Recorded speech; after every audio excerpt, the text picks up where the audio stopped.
سپوزیک مناش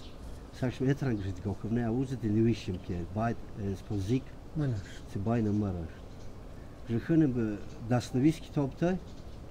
هاید 280 300 باید جو فقط نست خالقی چیزا تکمیل چاپ ساس نه ترن نسخه ما تو باید جون تو هایت آدم دنیای شهر شو مثال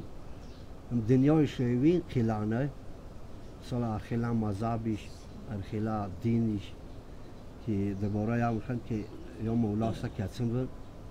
دست بودر که سپوزایشت با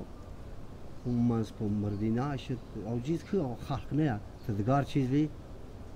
مشخص جو دستی دامان مولا که تو هم وی اتسم چیزن نگاه داره در دنیای شهر شو جو دستی دامان مولا اوز بنده آسی کو جو دستی دامان مولا هد معنی از اینکه اوز مغال ستی سیر خبر سن مولا سیر نمغال خبر نست آخه برای که یم شوق دی سالای آخر سک مولای ویدی که غالگم به تاویش ندیشم یعنی خلق دنیا زمین ودرت نست از این خلق خدیم ودرت شدم دنیا خلق تکی یم زمینی ودرت اما از این خلق نست که خدینی ودرت نه وشت خلق تدینن بخباره نست که آوازو کن میکنه مولا دست ودر که لسرش زمین نت مثال بازی دنیایی ودرت نه پولی ودرت اما خدین ودرك خال كان نمتو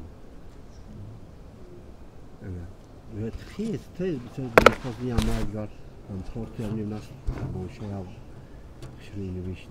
يكاش قال سويدو يرالي يعني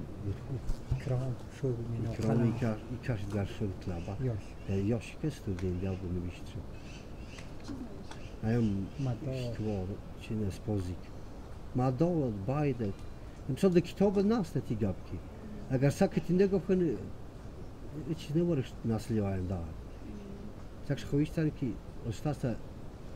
کتاب واسطه مش مدای سکتوار کنه